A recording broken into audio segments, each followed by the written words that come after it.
In this video, I'll show you how to add a client to Facebook Business Manager step by step. Adding a client allows you to securely share business assets and work together without sharing Facebook login details. First, open your web browser and sign in to Meta Business Suite with an account that has admin access. Next, click Settings, then open Business Settings. In the left menu, click Users, then select Partners. Now, click the Add button and choose Give a Partner Access to Your Assets. Enter your client's Business Manager ID, then click Next. After that, select the assets you want to share, such as your Facebook page, ad account, Instagram account, pixel, or catalog. Choose the permissions you want your client to have for each asset, then review everything carefully. Click Assign or Save Changes to complete the process.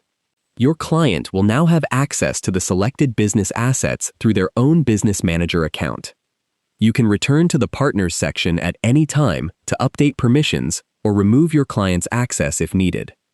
If you found this video helpful, please like the video and subscribe to the channel for more easy app tutorials.